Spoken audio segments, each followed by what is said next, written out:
Go back outside. All right. Okay, Ed Lewis. Yeah.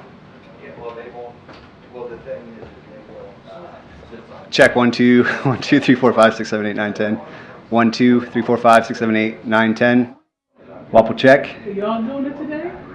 What y'all? They on vacation or something? You get back there, Jeremy? Yeah, I'm just checking the staff. I mean, y'all at 8:18. We rarely see y'all in here working. Yeah, like I said, the contacts.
Right, but I know obviously it's really good for voltage amps. So, but nothing dims. Yeah. We were trying to start it. So there's a place in the book, like I said, Mic check 1 2 1 2. Testing 1 2 1 2 3 4 5 6 7 8 9 10. Okay.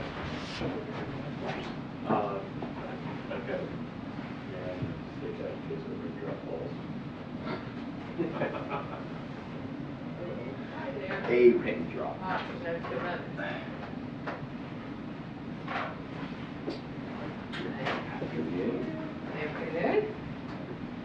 Nice day today. Yeah.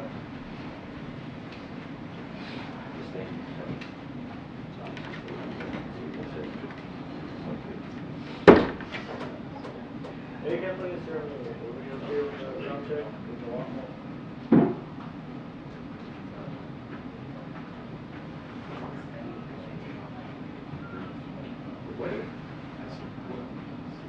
Hey, first time okay?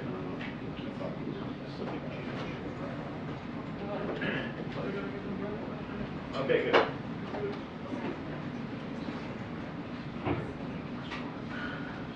Oh. Yeah.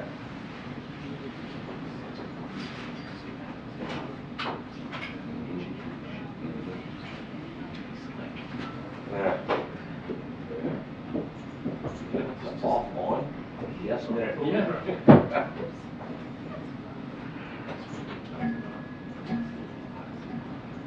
Yeah, I'm gonna have to run this one. Yes.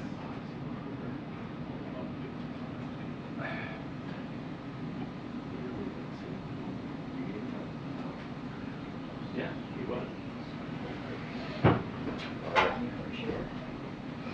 Like little stuff like that. Yeah.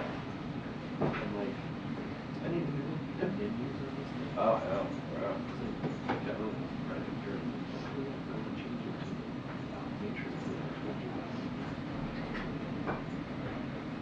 You walked me through that. Can you walk me through? What's the same menu? But you left You it. get it dialed in? He went through it. He's like, oh, shoot. You left it because you don't know the word. He's like, well, you know, you can change your menu to a short menu. You can edit your menu. Yeah. I'm like, I don't. We don't need to do that. Yeah. Maybe it's this computer got the All right, plug good. in. Just the stuff that you won't be able to Yeah, that's what do he was saying. Yeah. He's like, well, you can change that just for the face and the knee. No.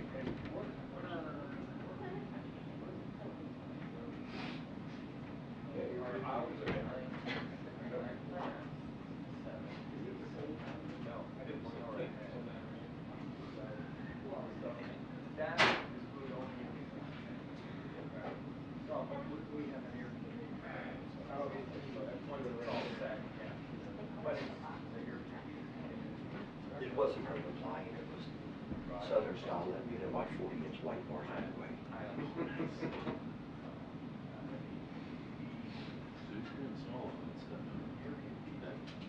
X-line. X-line was the old school.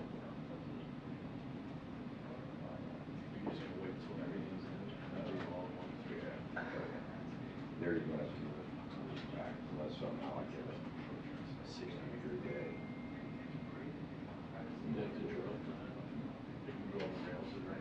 You pull them all off. It bolts in where the old ones are. You have to cut that trim a little bit, because where the shock that goes in, the big bolt screws right into the one that holds now. I mean, it's simple, you know, I mean, the punchable piece is the set the blocks, cut the thing, put rubber up there, set the block, caulk it, shoot it, set all, set the blocks, 4 blocks, and then set 2 long rails, they can put all the intermediates in, tighten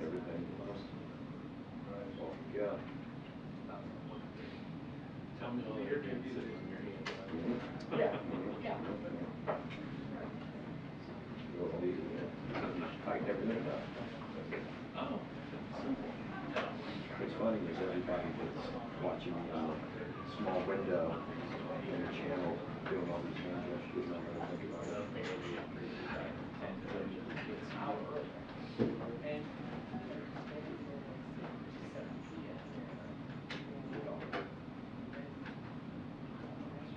The dude I was talking to was 4 hours. Good Lord, what the hell is this stuff? He said to take the first. He wasn't enough on my video. Yeah, you got it. You saw me like, there's we have both like battle right now. He said it's a little still should have enough to get. He was like, yeah, no, that just started. He goes, your starter's not going to go well. And it was submerged in there for a while. He was like, yeah. You know what it is? It's the dirt. Dirt on the ground. I was like, dude, I'm taking water hose. I take a freaking pan off and just blast it.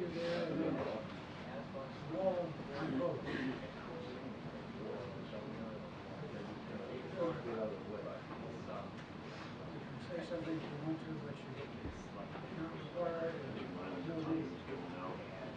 You know what I do is I'll get I'll put jumper cables to it to start it to see how quick, see if that changes it.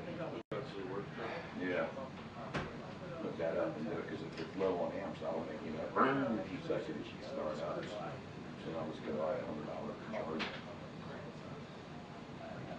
Maybe.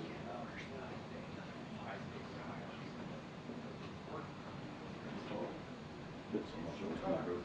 No. Yeah.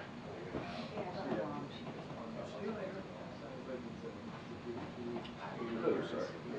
Well, yeah. All right.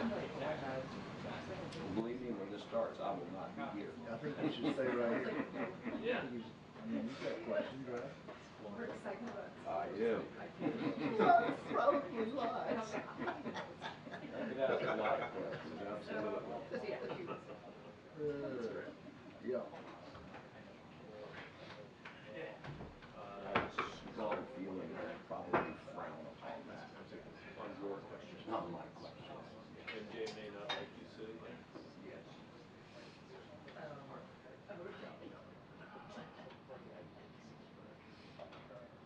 Mr. 115 right here.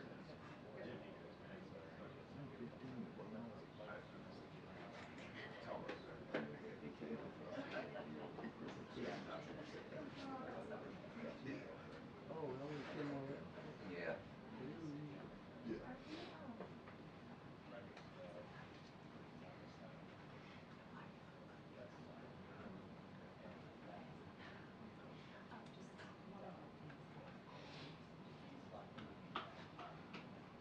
You can get good. Hmm? You get good.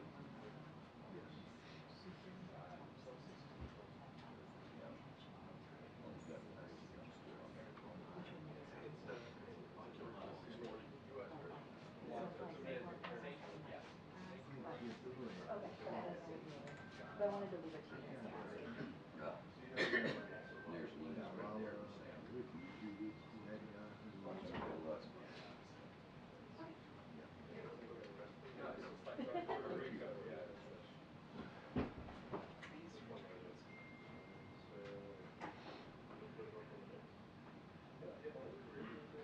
Hey, good to see you. Good to see you last night. Did you take home any lamb chops? I'm sorry? Did you take home any lamb chops? Yeah, you. I wanted to, but I didn't. I did not get lamb chops. They look delicious though. I grabbed a few, put it in my pocket. Hey there, how you doing? No, I didn't.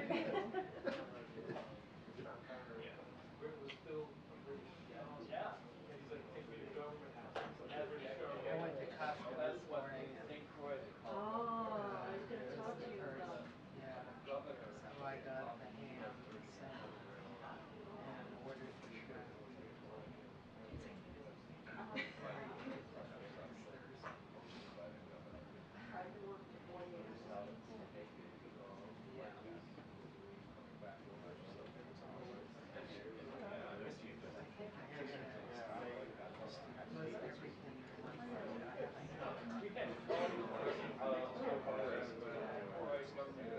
It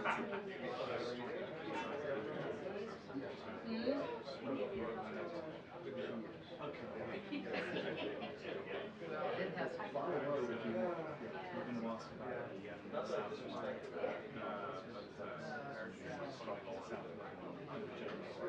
Oh, there's people right there. Sorry. Oh, okay. I have others that I can ask, so you should ask. I know, I see.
Put them out on those four desktops. So during the lobby, it's just full of sounds. And then when Trump came on, I was like two small sounds.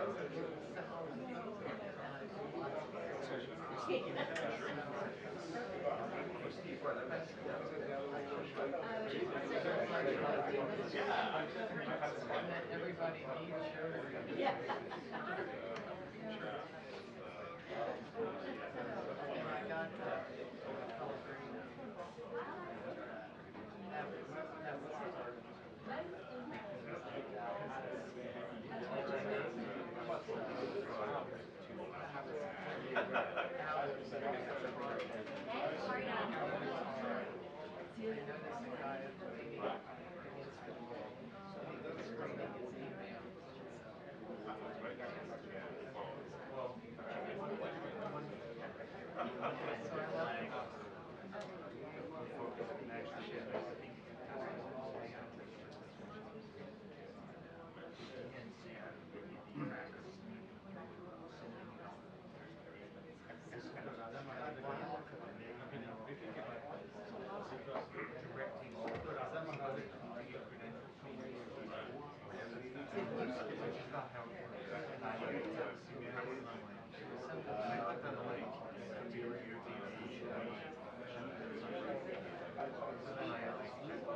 You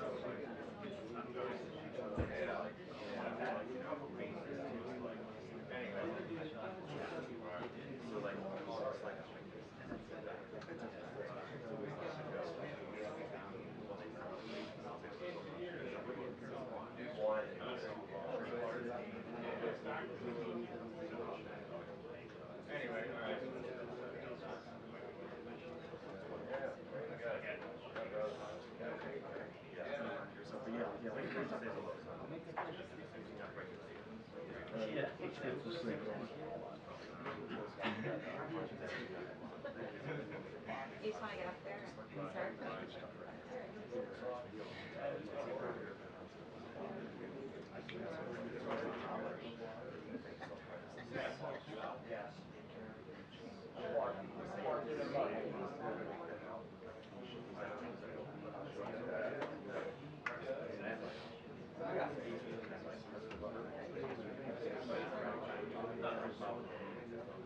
Maybe.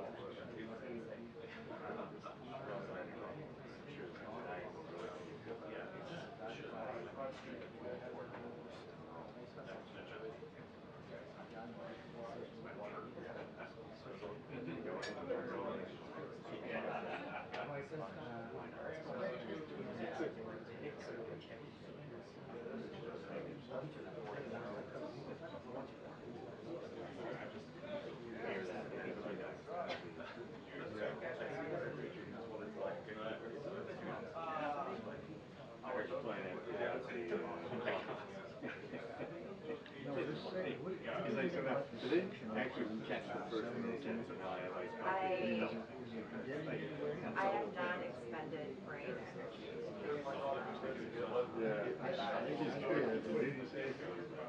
How about we just do this? Yeah. I think they're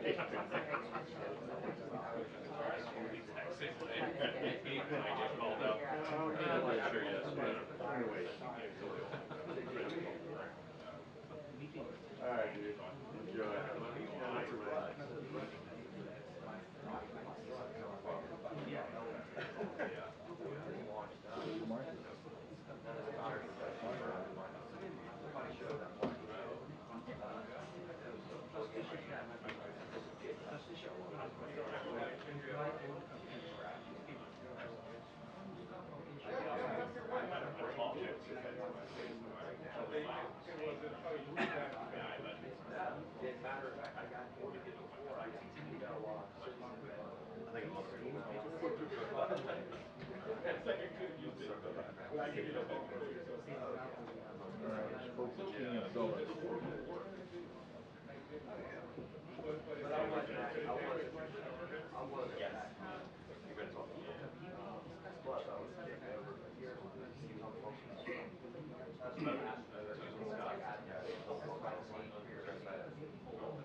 133.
No, we were 446 feet from the house. Oh my gosh, really?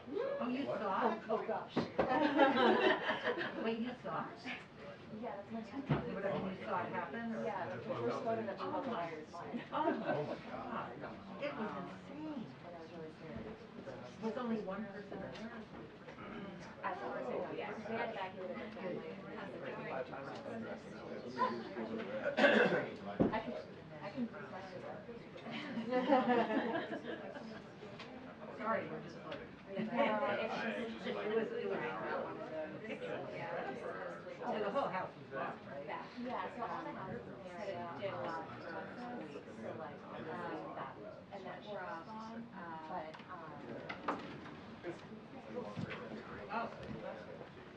Hi, good afternoon, everyone. Okay, a couple things at the top before we go into Q&A. The President and the First Lady grieve the 3 lives lost at UNLV yesterday in yet another act of senseless gun violence.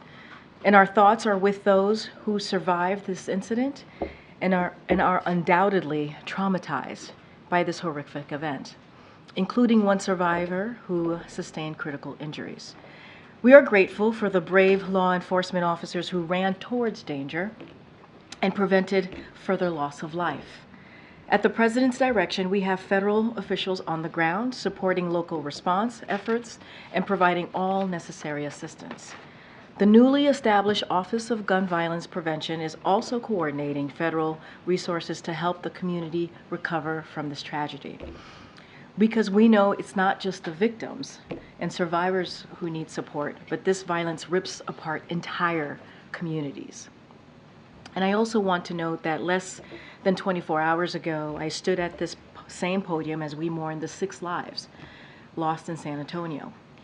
And here we are again today. When the President talks about ending the epidemic gun violence, this is what he's talking about.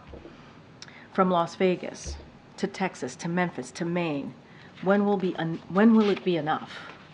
When will it be enough? We are in crisis and we cannot continue to live like this. As the President said, Republican lawmakers must join Democrats in Congress to advance common sense measures to protect Americans from gun violence. Literally every day we wait becomes another day too late. Today, as you all know, we made an announcement on new actions to promote competition in healthcare and support lowering prescription drug costs for American families. That includes a historic proposal to promote access to life-saving drugs at a price that Americans can afford. taxpayers have spent hundreds of billions of dollars on research relevant to developing new prescription drugs. And more often than not, those drugs aren't available to families at an affordable price. President Biden thinks that is wrong, and we're working to fix that. Today, the administration is announcing a proposal to put drug companies on notice if they are not making their product available to the public on unreasonable terms, including affordable price.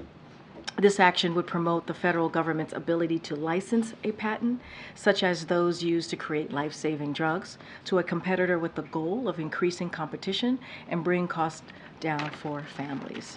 Today's actions build on the steps the president has already taken to lower healthcare costs, including capping the cost of insulin at $35 for seniors, finally allowing Medicare to directly negotiate for lower prescription drug prices, requiring drug companies to pay rebates to Medicare if they raise prices faster than inflation, and locking in $800 per year in health insurance savings for 15 million Americans under the Inflation Reduction Act. With today's latest step, President Biden continues to deliver on his promise to ensure that Americans have affordable access to medications, the medications that they certainly need. And very importantly, today we want to wish Jewish people at home and around the globe a happy Hanukkah and a meaningful festival of lights. This is an opportunity for Jewish Americans and all of us who support them to come together, reflect, share time with loved ones, and pray for more peaceful times ahead. The President and the First Lady are looking forward to celebrating Hanukkah with the Jewish community on Monday, and we'll certainly have more to share in the upcoming days. With that, as you can see, Admiral Kirby is here to give an update on the Middle East, the Hamas-Israel conflict, and also answer any other questions you may have. Go ahead. Global questions, foreign policy questions. Go ahead. All right, good afternoon, everybody. I think we've all seen, I know you all have seen, the recent attacks on maritime shipping by the Houthis. Missiles and drones fired by them from Yemen and targeting commercial vessels. These attacks represent a direct threat to international commerce and to freedom of navigation. They've jeopardized the lives of merchant sailors that represent multiple countries all around the world. And while they are launched by the Houthis, we certainly have every reason to believe that they're being enabled by Iran. As the National Security Advisor said just the other day, the Houthis are pulling the trigger, Iran is providing the guns. Now, Jake also talked about our efforts to explore the value of maritime task forces to help deal with this threat. And so today, I can tell you that the Departments of State and Defense are leading a coordinated effort to strengthen and expand the 39-member Combined Maritime Forces. That's a multinational maritime partnership which exists to counter illicit non-state actors in international waters. Everything from just basic maritime security to anti-piracy and trafficking. Our focus at this time is ensuring that there are sufficient military assets in place to deter these Houthi threats to maritime trade in the Red Sea and in the surrounding waters, to the global economy writ large. We're also encouraging other like-minded nations to join this coalition, and we've actually heard some interest from several key partners that are interested in coming aboard. Additionally, the Treasury Department announced today sanctions on 13 individuals and entities responsible for providing funds to the Houthis in Yemen. These sanctions will further cut off those who facilitate Houthi attacks, and they'll follow a number of sanctions on the Houthis and the IRGC, the Revolutionary Guard Corps in Iran, that Treasury has already rolled out since the 7th of October. And of course, we are leading an international coordinated effort to condemn these Houthi attacks and their threat to global commerce, including what you, I think, saw in the G7 leader statement that we talked about yesterday, and through targeted efforts through the UN Security Council. This is an international problem, and it demands an international solution, and that is exactly the approach that the United States is going to take to it. Now, lastly, just want to make one thing clear, that the commanding officers of our ships, our Navy ships at sea, have and will execute their inherent right of self-defense. And we don't have any conclusive information right now that suggests that U.S. Navy ships have been specifically targeted by the Houthis. But, as we have in the past, so will we in the future take these missiles and drones down if we perceive a threat to our ships, our sailors, the ships and sailors of our partners, and of course, merchant traffic in and around the region. With that, I'll take some questions. John, you talked about military assets in the region. Is the United States going to send more there, or what all is needed there? Well, we've already bolstered the presence in the region, particularly on the maritime side. Now, you have 2 aircraft carrier strike groups that are operating, one in the Eastern Med, of course, and then one right now in the Arabian Gulf. But as you probably know, a carrier strike group doesn't sail like it did in World War II. They're fairly disaggregated. Some ships and aircraft, obviously the air wing stays with the carrier, but other escort ships, some of the destroyers, they split off. And so, for instance, the ships that have been responding to these distress calls in the Red Sea, they belong to the Eisenhower strike group, even though the Eisenhower itself is in the Arabian Gulf. So I don't have any additional force posture to speak to, no announcements coming, but I do think it's important to point back to what the president has already done. And it's not just at sea. He's added additional fixed-wing aircraft to the region and air and missile defense capabilities. We're always going to keep our options open, certainly not going to take anything off the table in terms of additional posture changes if it's required. And secondly, Putin was in Saudi Arabia this week, as we all know. The president of Iran is in Moscow for talks. Help us interpret this. What do you see going on here? With the huge caveat that I can't get between the ears of leaders in Iran and Russia, and nor would I try.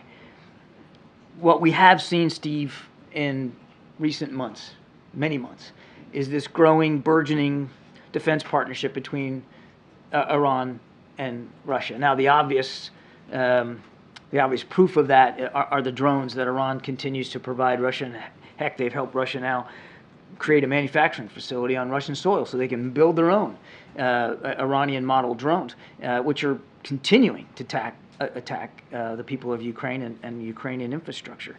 That said, and we've talked about this many times before, Iran probably wants something out of this too. And we have reason to believe that they want their hands on some sophisticated Russian military capabilities, attack helicopters, maybe fixed-wing aircraft, missiles, cruise and or ballistic. Now, I can't sit here and tell you that we've seen actual evidence of the movement of those kinds of defense articles, but there's clearly a growing relationship in the defense realm between these two countries. And as I've also said, it's not only not good for the people of Ukraine, it's really not good for the people of the Middle East. And Iran, which can get its hands on additional military capability, some sophisticated capability, only makes their destabilizing activity all the more worrisome. Thank you, Admiral. It's now been about a week since the pause in fighting ended. Where are talks right now with regional partners to get another temporary pause? And what are the conditions that we know of right now of hostages that are remaining and that other American woman? Talks are still ongoing. Discussions are happening literally every day. Our team is in touch with our partners on this. I wish I had specific progress to speak to. I don't. Obviously, we're not close to inking another deal on a humanitarian pause, and nor do I have any news to break here today about the return of hostages, either ours or those of many other countries that are being held hostage. We're still trying to get as much information as we can about the hostages that are being held. We have some information, as I said before, on some of the hostages because their families are talking to us, and that's been a terrific source of information and context. We have less information on others, but not for lack of trying. And after the failed vote in the Senate yesterday to advance the supplemental funding, what are the plans from the president to get this back on track? Any calls made to the Hill? Any plans to work the phones? I don't have any calls to read out. I don't know if Karine does. I can speak. Yeah, go ahead. I mean, we've been very, very clear about the supplemental and how important it is. As you've seen, the OMB director has been pretty out there on the different networks making the case. And one of the things that she has said is that it's stunning. It's stunning that we've gotten to this point, right? It's stunning that we have gotten to this point, and that Republicans in Congress willing to give Putin a gift, the greatest gift that Putin could hope for. That's what we're seeing. And so they are playing chicken with our national security. That's what we're seeing here. And history will remember them harshly. And so as it relates to outreach, we've been very clear that we have had those discussions with them on a regular basis. And that, but the path forward is very clear. The path forward is that they need to get this done. And, this is something that the president was very loud about and very clear about yesterday when he spoke to the American people in front of many of you and many of your colleagues. He made his message really clear, right? That we need to get this done. Congress needs to get moving forward very quickly because we're running out of time. Now, our Office of Legislative Affairs, OMB, and SC are in close touch with lawmakers, as they have been for some time, with both parties, and about the need of this critical national security. Let's not forget, when we talk about a supplemental, we're talking about the urgency, right? It is an emergency. That's why we ask for it. That's why we ask for the extra funding for our national security. And so it's time for Congress to get this done. We have to continue to make sure that the brave people of Ukraine have what they need as they are fighting for their democracy.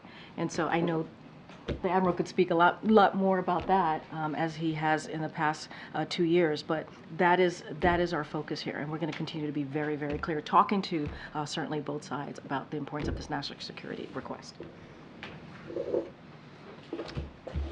Over to you. You pick the next one. Right? Oh, I'm so sorry. I thought you were going to add to it because I was. No, I can't.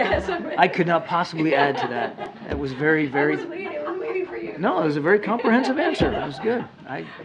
On a quick housekeeping matter, do you have the readouts ready of the president's calls with King Abdullah and Prime Minister Netanyahu? You'll see him soon. Okay. You'll see him soon. Was there any significance to those calls happening today? Part of the regular outreach by the president to regional leaders as events continue to unfold between Israel and Hamas. As I said yesterday, you can expect them to be talking to Prime Minister Netanyahu soon, and of course he did. And has the U.S. independently confirmed claims from the Israeli military today that Hamas rockets have been fired at Israel from humanitarian zones? I have not been able to confirm that. Thank you, Karine.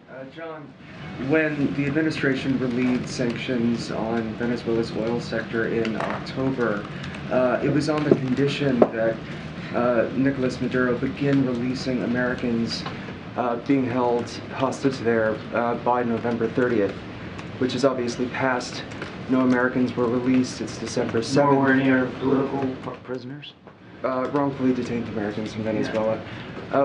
What's the status of that sanctions relief, and what are the consequences for him missing that deadline?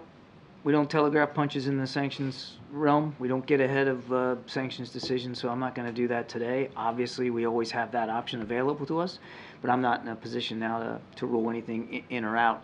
Deeply concerned that those commitments weren't followed through by the evening of the 30th.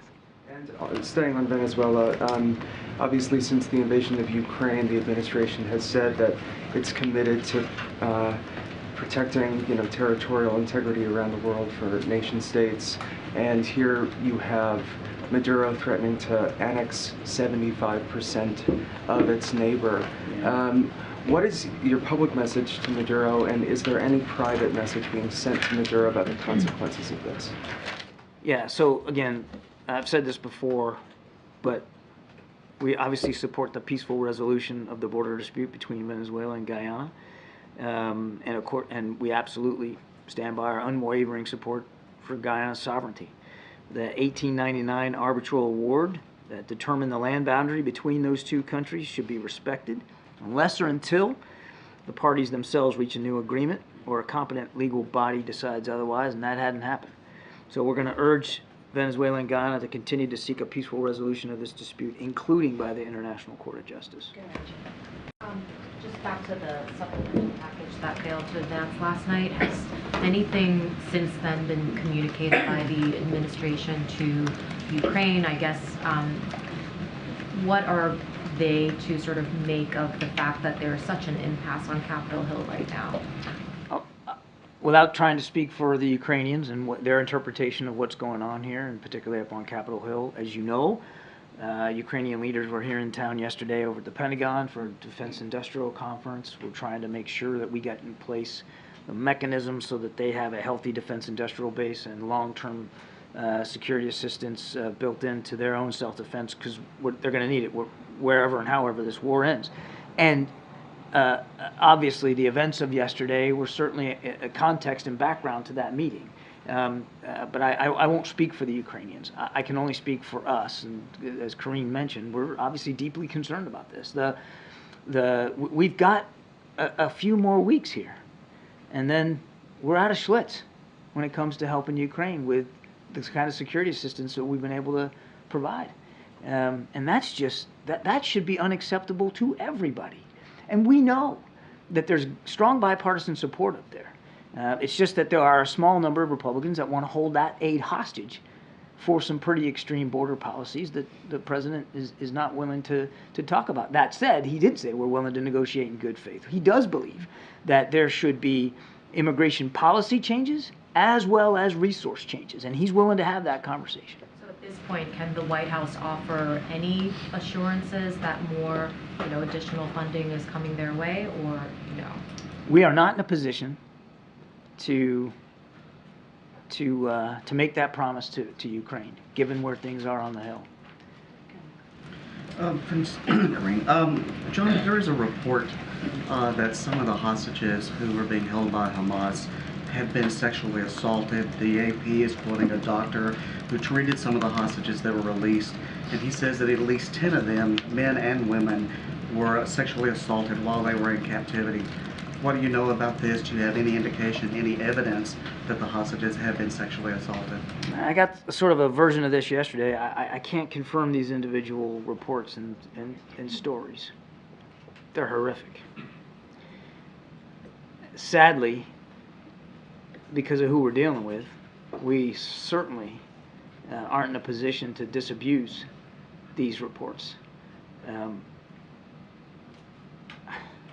the truth is they're believable just on the face of it because of who these guys are and what they believe. And because we have heard other accounts from other survivors that have come back and other hostages. And as the president said, I think very eloquently the other day, I mean, it's inhuman what Hamas has proven capable of. And that is all the more reason why we're working, as to the earlier answer I gave, by the hour to see if we can't get another pause in place so that we can get these hostages home to their families where they belong. Now, obviously, we know that Hamas is holding some additional women and children. So let's get them out. And then we can talk about the other groups. We understand they classify people. Let's get the remaining women and children out and get them out from under the jackboot of Hamas and potential sexual violence. So, in terms of the aid package yesterday that went down, is there any second guessing at the White House about the president's decision to put border security into the same package and therefore give Republicans in some way, leverage to make one hostage to the other? You can't complain that they are linking the two issues since you linked the two issues. Is there any second guessing about that? Was that a mistake? No.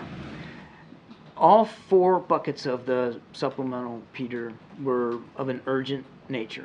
Ukraine, Israel, we've talked about. There's also money for Indo-Pacific strategy, of course, with AUKUS and the developments of coming forward, trying to get Australia their nuclear propelled submarine capability, and then the border, and some $6 billion in there for additional resources for the border. I mean, if you listen to the Republicans talk about the border and the urgency that they think needs to be conveyed, okay, well, it was in our national security urgent request, $6 billion for the border. We share a sense of urgency, so act on that. Act on that. Thank you, Kirby.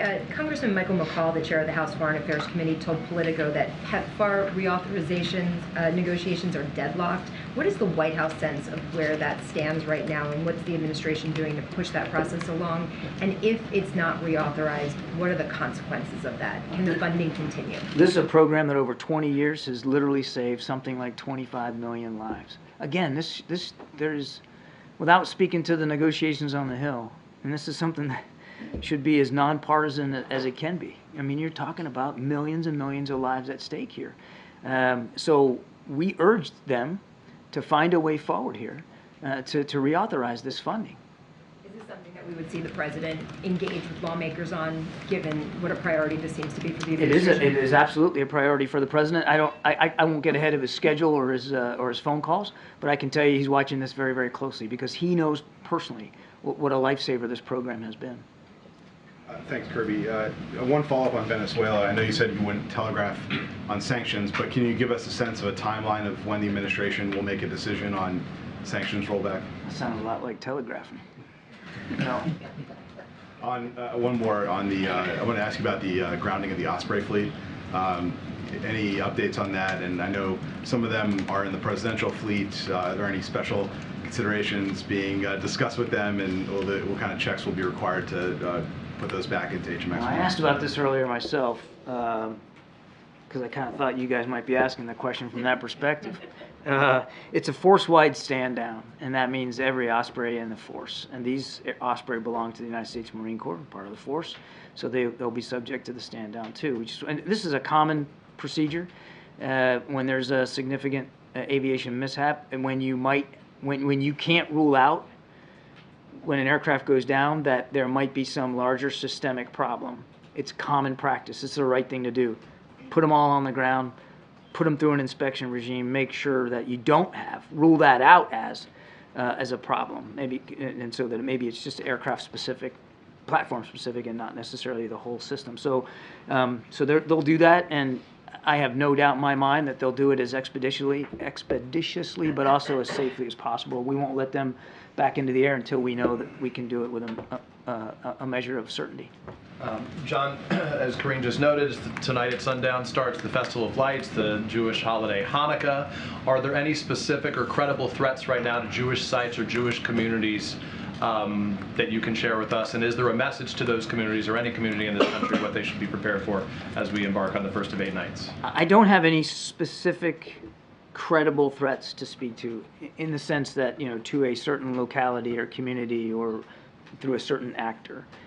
What I can assure you, Peter, and the Jewish community, is that we are working very, very hard at the federal level to analyze all the streams of intelligence we can, domestically and overseas, for any spillover effects from the conflict in Gaza to here at home, particularly against the Jewish community, as well as the Muslim and Arab communities here in the States. And that we, more importantly, are working to share what we're learning and hearing with local and state authorities, who would really be where the rubber meets the road in terms of trying to prevent. But we want to be able to, again, without any credible knowledge of a specific threat, we want to be able to identify it before an actor can move, and certainly disrupt that as best we can. Does the U.S. have any concerns about Israel exploring the possibility of using seawater to flood out some of the tunnels used by Hamas beneath Gaza right now? Among the possible concerns are there hostages in those tunnels? And also from the Palestinian Water Authority, I think it is, they say that this would have devastating effects on the aquifer that's beneath there that would make this land unusable in the future if it's to, as it would be retained by the Palestinian people. Yeah, I can't speak to the reporting about this particular idea. I'd refer you to the IDF. I would just say that, as we have said many, many times before, while they go after this very legitimate threat, we continue to urge our Israeli partners to do it in a way, as Secretary Blinken said, how they do it matters, in a way that minimizes the risk not only to civilian life, certainly to our hostages, or the hostages, but also to civilian infrastructure. And I'll just leave it at that. Thank you. The president last night spoke about how he was fighting every day for the release of a number of journalists, and he included Alsu Kermasheva, Radio Free Europe, in that list. If he's saying that she should be released and he's pledging to fight for that, does that mean that the president believes she is wrongfully detained, regardless of where the State Department process is? It means that he believes that she ought to be able to do her job as a journalist and not be detained by Russian authorities. I am not in a position to get ahead of the State Department. As you know, Catherine, they are the ones that make the decision about wrongful detention, and as I understand it, they're working their way through that process. Thanks, John. Back on Venezuela, Southcom announced that it was going to be conducting flight exercises over Guyana today. Is that timing meant to send a message to President Maduro about U.S. support for Guyana and its territorial integrity? I'd be careful drawing too strong connective tissue between routine military operations that we do in the region and this particular issue. That said, as I said before, we recognize the sovereign territory of Guyana, and as we do with many nations, sovereign nations in the region, we conduct operations and exercises as appropriate. How far would the U.S. be willing to go to show that support? Would it be willing to help Guyana maintain that territorial integrity? You mean militarily? Yes. I'm not going to speculate about that kind of a thing. What I said yesterday stands. We want the internationally recognized border recognized. We want these two sides to work it out diplomatically. We've already expressed our support for the 1899 arbitral award, which set that boundary. And as I also said yesterday, we don't want to see this come to blows. There's no reason for it to. Thanks, Karine. John, is the U.S. in any sort of a conflict with the Houthis? In sort of a conflict with the Houthis. We are not in an armed conflict with the Houthis per se. That said, as I said at the top, we're going to do what we have to do to protect ourselves, our partners, and merchant shipping. And we've done it in the past. We'll do it again in the future. That sounds a little bit like a conflict. We are protecting and defending freedom of navigation. We're protecting and defending our ability to operate in the region, in the Red Sea and surrounding waters. And as I said at the top, we are looking to flesh out an already pretty robust combined maritime force to protect freedom of navigation in the area. And like I said, we've got a couple of, several other countries that are willing to participate, so we look forward to that. Does the president have any regret over delisting the Houthis as a terror organization? Is he reconsidering that at all? I've already said that we are going to review that decision. When? No, we are. I said it a couple of weeks ago that we're going to take a look at that decision, and we still are. On the results? I don't have a date certain for you or any outcome to brief Jackie, but we said we're already going to take a look and review that decision. And then on the supplemental, the House Speaker said yesterday that the failed vote in the Senate is proof that Senate Democrats don't have support for their partisan position. What is the White House response to that? The president believes, I'll let Senate Democrats speak for themselves, the president believes, and he said this to you yesterday, that the immigration system is broken. And on day one, he put forward a reform proposal that's gone nowhere up on Capitol Hill. He also believes that border security needs to be enhanced. So it's, for the president, it's both a policy issue, immigration reform writ large, and a security issue. The gap seems to be between what the president is offering, which we don't have many details on, and what Senate Democrats have been willing to put into a package. Because we haven't gotten a lot of the details on what that negotiation offers, can you characterize any distance between, what the president is willing to do and what Senate Democrats may not be willing to embrace? And moreover, should Congress stay in session until this is finished? Certainly I'm not going to negotiate this thing in public. There's probably a reason why you don't have perfect visibility into what everybody's saying behind closed doors, and I think that's appropriate. We're not going to start negotiating in public, and I'll let Leader Schumer talk about and Leader McConnell talk about what they want to do in terms of the session. We're working very, very close with Senate Democrats on trying to move this forward. And you heard the president say himself, he's willing to negotiate in good faith with the Republican side as well. But they've got to be willing as well. This is about compromise. And in a compromise, nobody gets everything that they want. The president understands that from a long career in the Senate, and he's willing to have that as a starting point of the conversation, with an understanding that compromise means nobody gets everything they want. But that's not what we're hearing from the House side, the Republican side in the House. It's kind of a take no prisoners approach, all or nothing, what we want and nothing but what we want. And that's just not negotiating in good faith. Thank you, Karine. John, on Ukraine funding, some of the experts that I've spoken to say that one of the consequences of the funding not being advanced may be that Ukraine might need to think more seriously about ending this conflict diplomatically. Now, I know you've said many times that it's up to President Zelensky and the Ukrainian people when to start negotiating, but at this point in the conflict, and considering waning public support both in the U.S. and in Europe, can you just talk about some of the thinking behind the calculus of a ceasefire versus a dragged-out impasse? Yeah, Patsy, you'll be wholly unsatisfied by this answer. President Zelensky gets to determine how and when this war ends and under what conditions he's willing to negotiate with Mr. Putin. If you're sitting in his seat right now and and his troops, you're looking out across that front and you see a lot of Russians. You see a lot of Russians that are getting increased in size because Mr. Putin continues to recruit additional manpower and throw them into the fight. If you're looking across that battlefront, you're seeing a Russian armed forces that they're willing to go on the offensive. They're probably not just going to sit in defensive positions all winter long. And so you want to be ready to take that on, and you want to be able to not only defend yourself, but go on the offense. He gets to determine what that looks like. What we want to do since the beginning of this conflict is make sure he has the tools to do that. And those tools are about to run out. And just one more, John. Two more, actually, if I may. As we are in year-end season. That's not up to me. As we are in year-ender season, can you talk about foreign policy goals, focus, challenges, looking ahead to 2024 as the U.S. deals with strategic competition with China, the war in Ukraine, and now this war in Gaza threatening to widen throughout the Middle East? Well, without getting ahead of the president, wouldn't do that. But I think he would tell you that we have accomplished an awful lot on the world stage, and American leadership has been clearly demonstrated in so many ways across so many regions. NATO is stronger and bigger.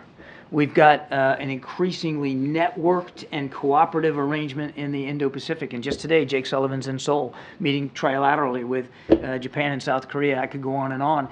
And I would expect to see in this last year of this term, us putting our foot down on the accelerator and pushing all these changes even farther forward. And just really briefly on the Houthis, John, on these actions that you're taking, how should we see that in the context of the Gaza war? Do you feel that do you see this as a conflict widening via Iran proxies, or is this separate? It's a risk.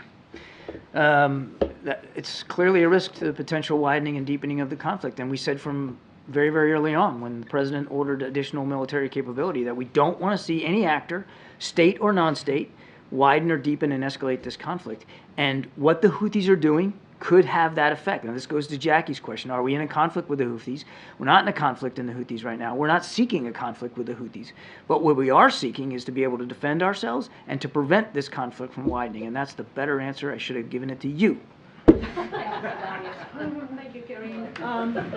The UN has described the... It just takes me a while to get there. I just got to get... Yeah, sorry. It's okay. The UN has described the humanitarian situation in Gaza as disastrous, and actually they said it's hell on earth. The Secretary General activated Article 99, which have not been activated since 1971. 1989, I think, was the last time. I think it's 70. Well, okay, we can't disagree on this. We'll agree. We'll go back to the facts.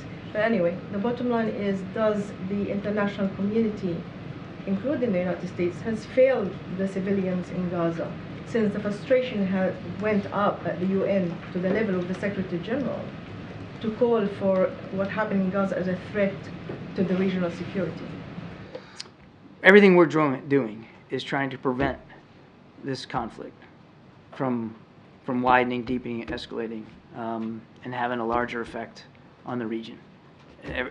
Many of the questions I've answered here today, I think, demonstrate all the things that the president is doing through his personal leadership engagement, including phone calls today with leaders in the region, to try to keep this conflict from escalating. Look, we certainly share the concerns that so many of others have concerned, including the Secretary General, about the humanitarian situation in Gaza. Name me one more nation, any other nation, that's doing as much as the United States to alleviate the pain and suffering of the people of Gaza. You can't. You just can't. The United States, through President Biden, is leading the effort to get trucks, food, water, medicine, and fuel into the people of Gaza. Wait. Name another nation that's doing as more than the United States to get hostages out or to get people, foreign nationals, out of Gaza. You can't do it. And name another nation that is doing more to urge the Israeli counterparts, our Israeli counterparts, to be as cautious and deliberate as they can be in the prosecution of their military operations. You can't. The United States is at the forefront of this. Now, every single casualty, Israeli or Palestinian, innocent life loss, every one of them is a tragedy, and we mourn with those families. We say it over and over and over again because we believe it, and it comes from the heart. But we also have to remember what Israel's up against. A terrorist group that deliberately puts those civilians in harm's way and puts them in the crossfire of this fight. That's what the Israelis are fighting. That was not my question. My question is, are you doing enough? The United States is leading humanitarian aid all over the world. That's a fact. We know that. Okay, just quickly on another question. There was disturbing images. Please stop you there. You said, are we doing enough? This is why he's frustrated with even through our leadership, we believe there's more that can be done, and we're going to continue to do more. And we're going to continue to lead, and we're going to continue to urge other regional partners to step up their efforts too. It can't just be the United States. And look, we are getting help. I don't want to dismiss that. Egypt, Qatar, Jordan. And of course, our Israeli friends, they've all been contributing and participating in trying to get this aid in and hostages out. I want to give due credit where it is, but we can all be doing more, and the president is committed to doing that. Okay, just very quickly, there's disturbing images from Gaza, in northern Gaza, of people being arrested by the Israeli army, blindfolded, stripped naked. Some of them are journalists that we identified, and some are civilians. Israel is saying they're Hamas fighters, regardless who they are. Do you think that Israel is still acting within the international law when it treatment of prisoners? As I said, I'm not going to respond to every event on the ground and every occurrence. I haven't seen those images. It would be imprudent for me to comment on that. We don't, just as a general statement, we don't support any targeting of journalists one way or another, anywhere in the world. They have a right and a responsibility to be there reporting on this. We believe that they should be allowed to do their jobs, and we certainly don't, would never condone any inhumane or violation of law treatment of any innocent civilian. But I can't speak to those specific reports. Thanks, Karine. Thank you, Admiral. Reuters, AFP, Human Rights Watch and Amnesty have all released separate reports today on a strike in South Lebanon in October, which killed one Reuters journalist and injured 6 people, including 2 AFP journalists. These investigations all say that the evidence points to the Israeli army being responsible. What's your response to those reports, and what's your message to Israeli forces in general for the protection of journalists in this conflict? We haven't seen those investigations, and so it would be imprudent for me to comment on them one way or the other. As I said in my earlier answer, we absolutely do not condone or support any deliberate attacks on journalists covering a war. They're already placing themselves in great danger by being there. We believe they have a right and responsibility to be there, and we would and continue to call on people to respect that. Thanks, Karine. Thanks, John. John Feiner was in India this week and met with the External Affairs Minister and other Indian officials. The readout said that he addressed the government's investigation into the alleged plot to assassinate a Sikh American on U.S. soil. Can you provide any more on that, or did he get any assurances or any sort of timeline on when we would see this investigation? I'm not going to comment further on that. It's under active investigation. We've said that we're glad that our Indian counterparts are taking it seriously and doing that. We want those responsible for these attacks to be held fully accountable, but I won't get ahead of an investigation that isn't complete. Follow up on this, what impact this is going to have on your bilateral ties with India? Look, India is a strategic partner. We're deepening that strategic partnership. They're a member of the Quad in the Pacific, and we participate with them on a range, particularly of security-related issues, and we want to see that continue unabated. That said, at the same time, we certainly recognize the seriousness of these allegations, and as I said earlier, we want it fully investigated and those responsible to be held properly accountable. And the President is still planning to travel to the Quad summit in India next year? I don't have any travel to speak to today. Thank you, Karine. So first I have 2 questions, one on the war in Gaza. The Pentagon said today that the U.S. has now resumed flying drones over Gaza to search for hostages. Can you talk a bit more about if there's any changes in our efforts to locate the hostages in Gaza? Has it become more difficult or less difficult after the temporary ceasefire? It's always been difficult to try to locate them, especially since we don't believe Hamas holds all of them. We don't believe they're all being held in one group, and it's entirely likely that they're being moved around as operations are conducted. So that's one of the reasons why, quite frankly, that our drone flights can be valuable. It's just an extra set of eyes up there to kind of see what you can see. I wouldn't dream of speaking publicly about the details of those efforts or what we might be gleaning or not gleaning. I think the less said about our information, the better. Except to say, as I said at the very early part of this briefing, I think to Selena's question, is we don't have perfect visibility on all of the hostages, where they are, what their condition is. And a quick follow-up on South Korea and China. You were talking about the meeting that Mr. Sullivan is having with South Korean Japanese counterparts. The State Department recently raised concerns over China's economic coercion against specifically South Korea, pressuring Korean theaters to block an American performing arts company called Shingyun. I'm wondering, during upcoming talks with counterparts there, is China's economic coercion part of the discussion, and how concerns administration about that to our Democratic allies? Well, first of all, we'll wait till a readout when Jake gets back and figure out what was exactly talked about, so I won't get ahead of that. The main purpose of Jake's discussions are really to explore ways to improve our trilateral cooperation across a range of things, but certainly in the security front. By that I mean the defense-related military front. But cyber, space. I mean, it's all the things when it comes to trilateral cooperation. I don't know of too many conversations that we've had with our Korean and Japanese counterparts where, in some form or fashion, China's economic bullying practices don't come up. So it wouldn't surprise me, but let's not get ahead of the meeting yet. Thank you very much. I have a question about this new partnership with Mexico. Secretary Yellen in Mexico just announced a new partnership with Mexico to help improve screening of foreign direct investments. I'm wondering if this is about restricting Chinese investments in Mexico, and why is this important for U.S. national security? Well, first I'd refer you to the Department of Treasury for more detail, but just as a broad statement, we don't ask countries to choose between the United States and China when it comes to economic opportunities or investment. Sovereign nations get to decide for themselves. And what we're focused on is the President's Global Program for Investment in Infrastructure, PGI we call it, which is really about offering alternatives to some of the less transparent, less reliable, high-interest loans that other nations around the world seem to be willing to proffer. But again, every nation has to decide for itself. Thanks. Thank you so much. Thank you. All right.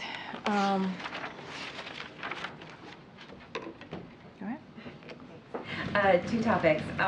There was a ruling from a Texas judge earlier today that allowed a pregnant woman whose fetus has a fatal diagnosis to obtain an abortion. And it appears to be the first time since the Dobbs ruling that a woman in the U.S. has asked the court specifically to approve an immediate abortion.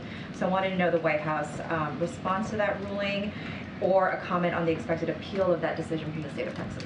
Yeah, so saw that ruling. Let me just first say that no woman should have to go to a court to get the health care that she needs. That should not be the case. No woman should have to do that. So let me just start off by saying that. So we are glad that this person will get the care that she needs from her doctor. Again, should be her decision to be made with her doctor, which is sometimes some really difficult decisions that women have to make. And this is an administration that's been really clear about that, fighting for the rights for women to make decisions on their health care, and we're going to continue to speak loud and clear about that.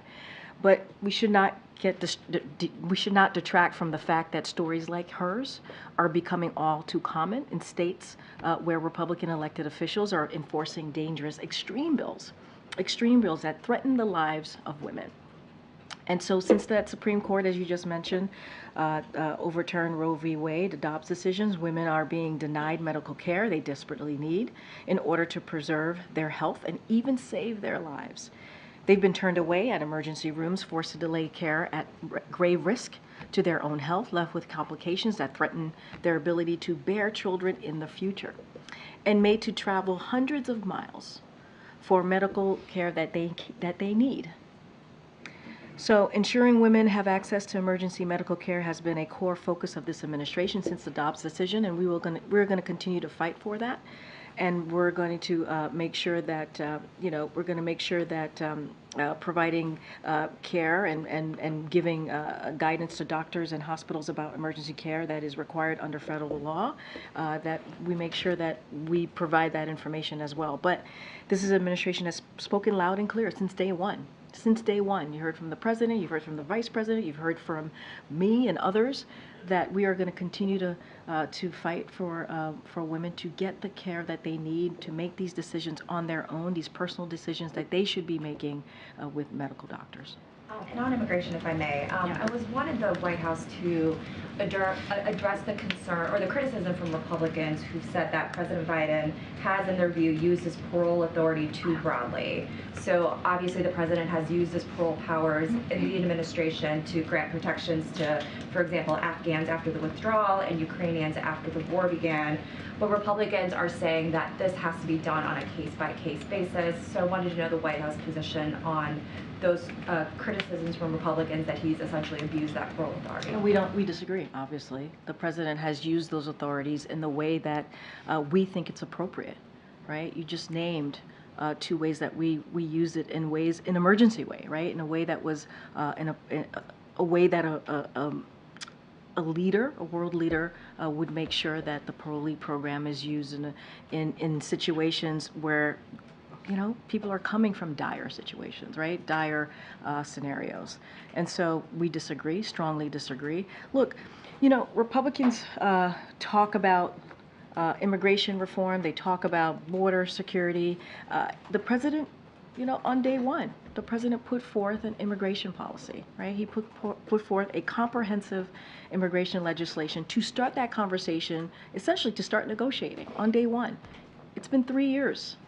And they have not been moving forward in good faith. They have not been trying to get to a solution in good faith. The system is broken. We want to find real solutions. The president said yesterday he's willing to have a serious conversation about this. But where's the good faith? You know, somebody was asking about Speaker Johnson, right, and how he and his demands for HR 2. And let's not forget, HR 2 is what Speaker Johnson and the House Republicans want to move forward with, right? And let's not forget what's in HR 2, right? HR 2 forced the deportation of unoccupied children seeking refuge. It mandates detention of all families. That's the extreme. That's what we're seeing from HR 2. That's not moving forward in good faith. Okay. So what would Republicans have to do to show that they are willing to operate in good faith on this subject in order for the White House to engage in negotiations? So look, they should have a conversation with Democrats. Democrats have said that they want to compromise. Have that conversation, right? Just make that discussion, have that discussion, negotiate in good faith with our Democratic leaders in Congress. Have that conversation. Well, there have been bipartisan negotiations taking place for weeks in the Senate. Are you saying that that's the proper venue for this discussion, not discussions between Senate Republicans and directly with the White House? The negotiations has been happening and should be happening with Republicans and Democrats in Congress. That's what should be happening. And we want to continue for them to have those conversations. But they're not moving forward in good faith. They're just not. And, you know, when you have a speaker demanding to push forth HR 2, which is extreme, it is extreme. That is not moving in good faith. And so that's what we're seeing. And let's not forget, you know, House Republicans voted to cut 2,000 border agents. You know, they are blocking the president's efforts to secure the border and enforce the laws. Those are the things that they're doing. So where's the good faith? Where's the good faith there? So when Senator Cornyn says he thinks this needs to be kicked up to another level, direct talks between Leader McConnell and the president or his aides here at the White House, you're saying that's not going to happen? What we're saying that Republicans need to act in good faith and show that they're serious, and they're not, you know, because they're blocking, right? They're blocking the president's request for funding. That's what they're doing. So that's what we want to see. We introduce, and here's the thing, we introduce a comprehensive piece of legislation to deal with the immigration system, a broken system. We did that on day one. That was our effort, to have that conversation, to negotiate and be able to put forward a piece of legislation that could be voted on. The president put forth his ideas and how he wanted to move forward. It's been 3 years. What they continue to do is block. What they continue to do is take away law enforcement, right? That they keep voting against trying to make the system better. That's not acting in good faith. Is there time to put together a deal this year? Are you running out of time? I mean, look, it is, yes, we are running out of time, right? We are running out of time. And that's why we keep pushing and saying this national security supplement needs to move forward. We talked about Ukraine. We've talked about Israel. The reason we included the border security is because the president thought it was important and we needed those additional funding to move forward to deal with the issue at the border. So obviously this is an emergency, this is important, but yeah, we are running out of time. And would the White House accept a deal that designates Mexico as a safe third country? I'm not going to negotiate from here. I'm just not going to negotiate from the podium. Go ahead, MJ. Karine, yesterday when I asked the president whether he believed any other Democrat could defeat Donald Trump other than him, he said probably 50 of them. I'm not the only one.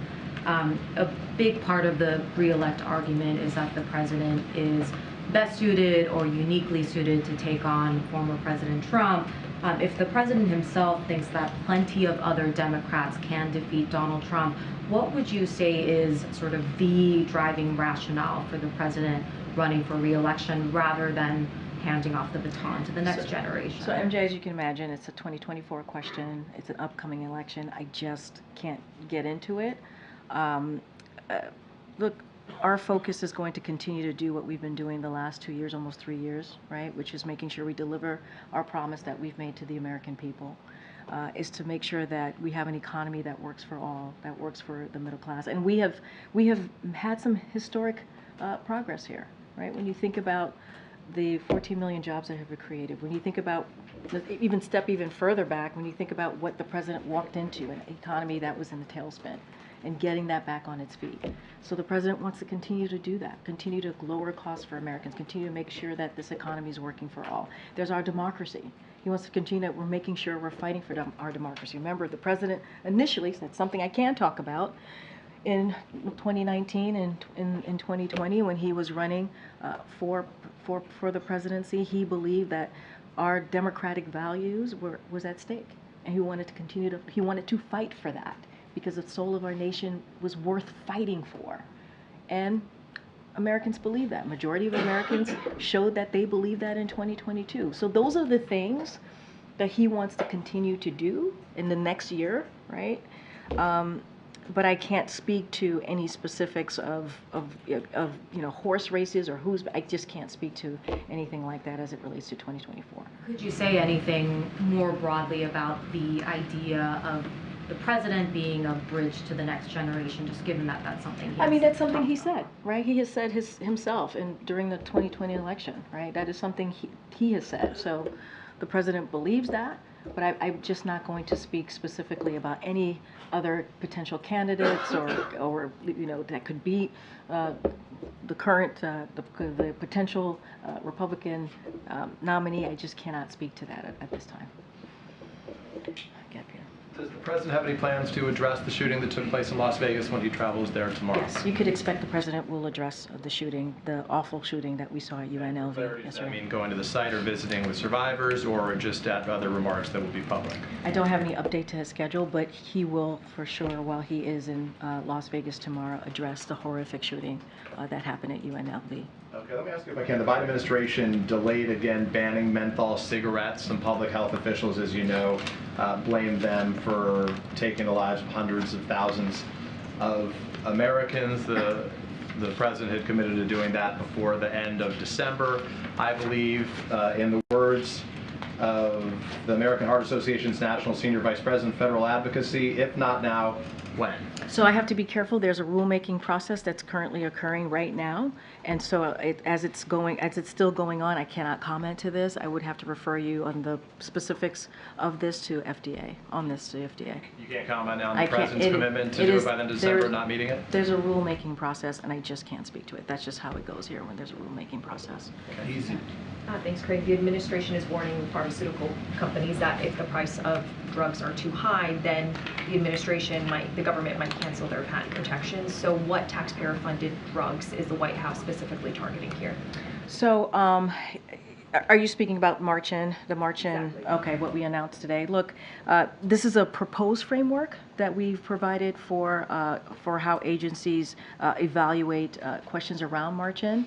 So it's not about any particular drug or forthcoming action, but again, this is a framework that we have provided for agencies and how they move forward. If the proposal is finalized, when and how would the administration plan to exercise the right? So I'm not going to get ahead of what agencies are going to be, how they're going to move forward. I don't have a timeline of that to lay out from here. Go ahead, Ed. Yeah, thanks. I want to ask you about Bidenomics. You said it. The president, though, hasn't said the term Bidenomics since November 1st. Is he moving away from that term? I didn't say that. Well, I said that. You said it recently. Oh, said you mean I have said word, that? The Oh, word Bidenomics. okay, Yeah, gotcha. The word Bidenomics. I hear you. My apologies. The president has not said that word since November 1st in his speech. Is he moving away from that term because it's not moving the poll numbers? So look, let me just say, last week we learned economic growth was higher than 5%. I know this is something that you cover very closely, and 5% last quarter, higher than any quarter under Trump outside of the pandemic. And inflation fell 3% with prices staying flat in October. So what is important is what the data shows. The president has talked about how Bidenomics is strengthening supply chains to lower costs and investing in America, clean energy, and manufacturing. In fact, he had signs right behind him just last week. I was there. I'm sure you saw them. That said Bidenomics.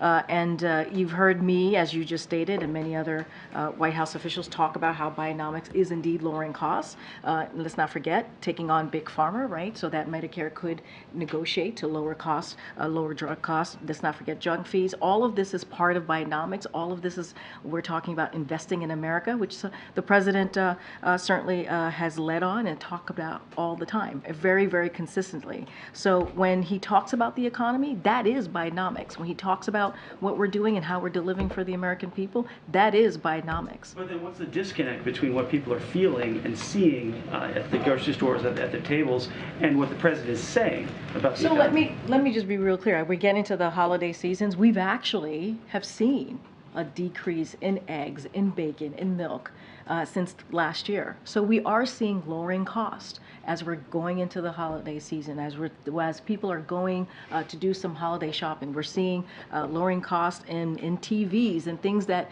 people need to think about as they want to give a gift to their loved ones. And so we're seeing some costs go down, airline tickets, gas prices. So the work that we have done, the work that this president has done, the investing, whether it's investing in America, whether it's Bidenomics, we're seeing that. We're in a different place today than we were a year ago. We are just in a different place with costs going down, and we've talked about the growth is higher than 5% last quarter. That is because of the work that we have done. We saw inflation is moderating. That is because of the work that we've done. And look, to your question about what Americans are feeling, we understand that we're coming out of a pandemic. What Americans had to deal with was a big deal. People lost loved ones. The economy was in a tailspin. Certainly wasn't helped by the last administration. This administration had to actually do the work. So, but inflation is up 17.7% since the president took office. Inflation fell to 3%. That matters. I just talked about the important goods that matter to the American people, how that's going down. As we're going into the holiday season, actually we started it, as we're going to go into certainly Christmas in a couple of weeks and other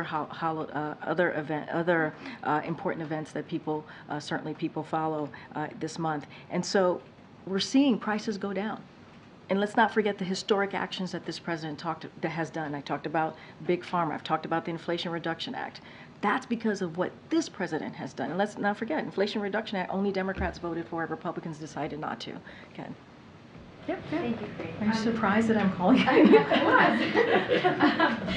Just one question. Sure. Does the Department of Education have any guidelines to ensure that schools receiving federal funding have reasonable protections for students from threats of violence, harassment, intimidation as part of their code of conduct? So reasonable protections in order to get the federal funding.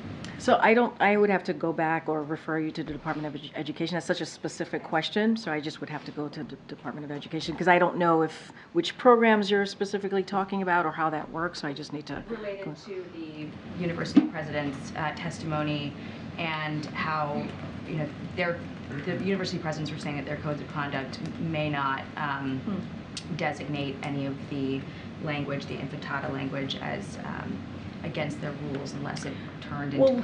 Well, look, I, as far as it relates to funding and how that works, I would have to certainly refer you to Department of Education. We have been very clear. You heard me yesterday about how we feel when we see hatred, the way that we have seen go up in a community like the Jewish community, anti-Semitism.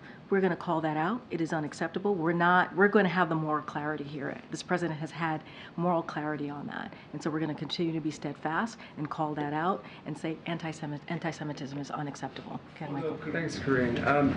At DHS, there's an office called the Countering Weapons of Mass Destruction Office. And its job is to protect major cities and major events across the country against chemical, biological, radiological, and nuclear threats. On February 2nd, this office will disappear without congressional reauthorization. And it protects things like the Super Bowl, which is just a couple days later, February 11th. Is this something that the White House is prioritizing? Is it involved in ensuring that Congress fits this into some vehicle? I would have to talk to our Office of Ledger Affairs on that particular question. Obviously, what you just laid out is, concerning, and we want to make sure that communities are safe, and certainly events like the Super Bowl, people feel safe. And so I would just have to connect with the Office of Ledger Affairs on that one. Okay, go ahead.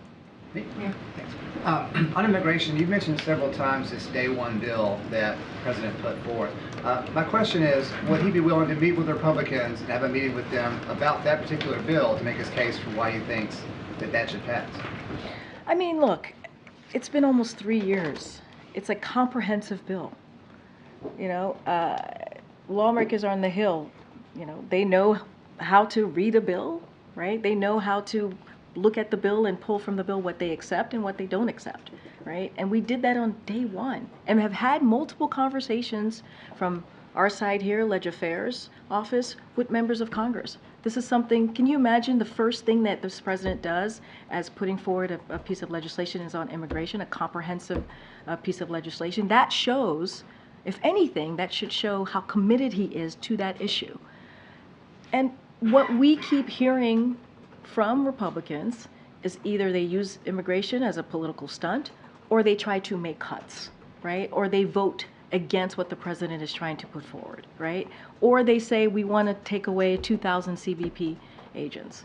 I mean, that's what, if you look at HR 2, that's basically what it's saying. It's extreme. It's extreme. So we have a comprehensive plan and they put forth a plan that is extreme. If he's committed to it, would he be willing to meet with them? And if not, why not? I mean, you're missing the point here. The point is the president put forth a comprehensive plan on day one, almost 3 years ago. Almost. And what they do instead is put forth extreme bills that does nothing to fix the broken system. That's the point. Thanks, Karine. Eric Adams is on the Hill today meeting with lawmakers to talk about the migrant crisis. Is he meeting with anyone at the White House? I don't have any meetings to read out about Eric Adams meeting with anyone here. I would have to check in. I don't have anything for you here. Has there been any sort of progress or dialogue with mayors as they try and accommodate the influx of migrants and prepare for I mean, look, we have been committed, have certainly put forth resources for mayors to deal with the influx of migrants. We have had multiple conversations. Our IGA office has been in close contact. There's been in-person meetings in states, in cities, wanting to make sure that we hear their concerns, and we've provided assistance. We have provided assistance, and so that's going to continue, right? That's going to continue. And so that's why we're asking Congress for more. We're asking Congress to help us in trying to deal with this broken broken system that has been broken for decades. All right, we're going to wrap it up. Go ahead. Yeah, so Senator Joe Manchin, who has openly left open the possibility of an independent run for president next year, has been heavily critical of the administration's rollout of the clean energy tax credits enacted as part of the Inflation Reduction Act. And last week he also spoke against the Treasury and DOE's interpretation of foreign entities of concern that are a key component of eligibility for the tax credits. I want to know if the administration had a response to this. Has the president spoken to Manchin recently? And what did you make of his comments? So I'll say this: I can't speak to the senator's potential or not potential run. That's something that he has to speak to for himself. Certainly nothing that I can speak to from here.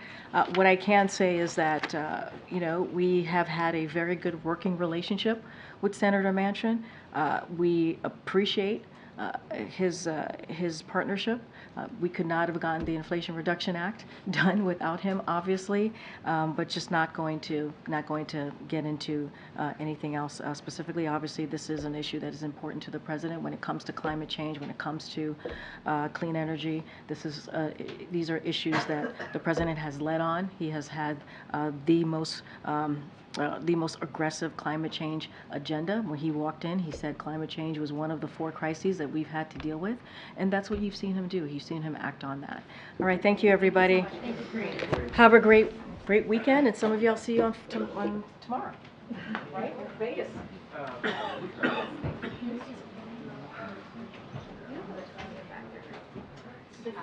Tomorrow.